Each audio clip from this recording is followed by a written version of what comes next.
Here's my favorite tip for quickly creating beautiful and accessible color palettes. First, a quick primer on what I mean by an accessible color palette.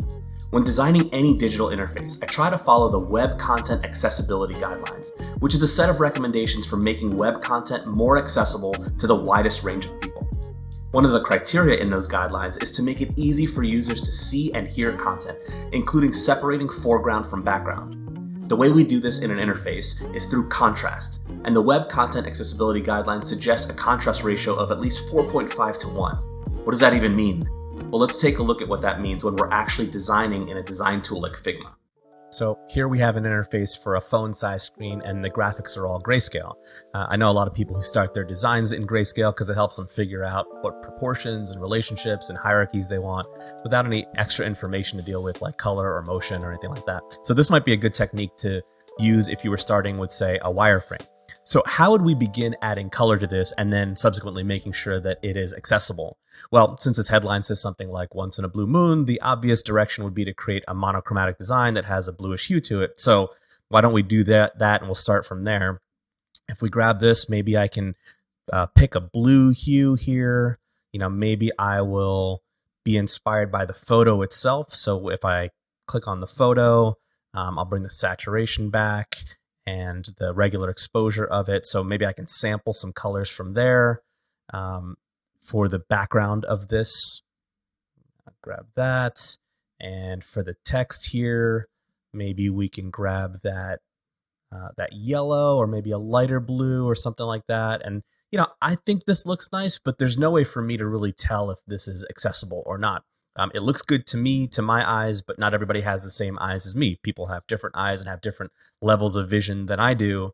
And so how can I ensure that we're actually going to make this accessible? Well, I can use color combinations and color contrasts that I know will pass the Web Content Accessibility Guidelines. So how would we do that instead? Instead of just picking colors randomly and sampling and eyedropping, we can start with the base. So let's say we have this color here, this background color.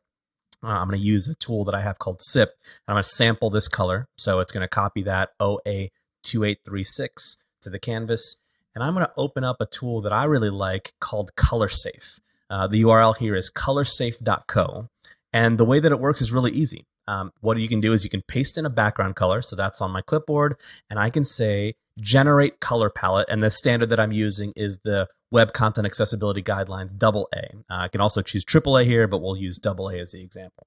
So I'll click Generate Color Palette and check this out. It gives me all of the different colors that are accessible on top of that. So I could choose this one or this one. And you'll see up here, there's a preview of that actually changing. So I can go and grab any one of these colors.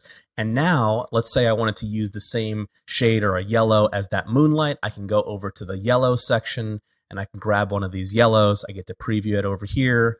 I can kind of click around here and see what combinations are already passing. And even here, I see the current ratio. You'll see well over that 4.5 to 1 ratio that we needed for AA. So, if this is a color that I wanted, I can go and grab this with my SIP tool. I'll go back in here and I'll change everything that's that color to this yellow. And now I know that it is accessible. So I can come in and change this. These menu icons too. Now I know that it's accessible. One of the things that I really like about that tool is it helps me to explore lots of different looks. So if I go back here and I want to do like a monochromatic thing, maybe I can come back in here and grab one of these blues, maybe some of the more subtler blues or gray blues, or maybe something like this. If I sample this, I can go back in here and change that yellow to this blue. And look at that, just a different tone altogether. That makes me then want to go in and maybe retouch the photo or do things like that to make it stand out or to make it blend in more. So that's really cool. I really like this tool because it gives me those combinations that I know are going to be accessible and pass that standard that I really want. The other thing that I'll show you in here is it also will give me some ideas that maybe I wouldn't have thought of if I was just picking colors myself. So, maybe I wouldn't have thought to put a red on a blue, but maybe I'll go over here to these reds and oranges. And, maybe this pink or some of these shades of pink are things that I wouldn't have thought to do on my own. But maybe I'll grab this and bring that back in here in Figma, use that color. And hey, it's a totally different look than what I was going for in the first place, and that might give me some more ideas too. So lots of different ways to use that tool.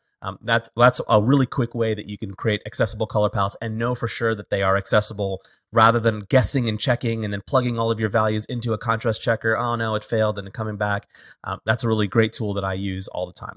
Two more things that I'll share. I just came across this one, which is randoma11y.com.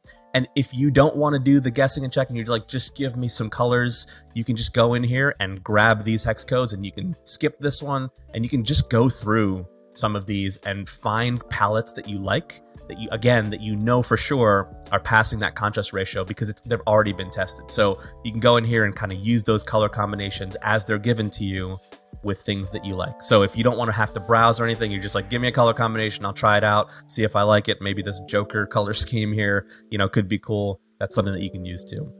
Last thing is, you could even use ChatGPT for something like this. So in ChatGPT, I put in, please give me a bunch of color combinations with hex codes that pass Web Content Accessibility Guidelines 2.0 AA that aren't black or white, because I want different colors that match with each other. So here we go. It gave me blue and green, purple and yellow, red and blue, with all of the associated hex codes with those. So lots of really good ways that you can either browse and have a little bit more fine control using tools like ColorSafe, or lots of other tools like randoma11y.com, and even using AI like ChatGPT to give you those color combinations. That's a really easy way that you can create accessible, beautiful color palettes. If there are tools that you use and that you love that help you create accessible, beautiful color palettes, I'd love for you to post those in the comments so that I could learn from those and try those out myself. Let me know in the comments if you like tips like this. If you do, I have a ton more to share. So let me know and I can post some of those. Thanks again for watching, and more of these soon.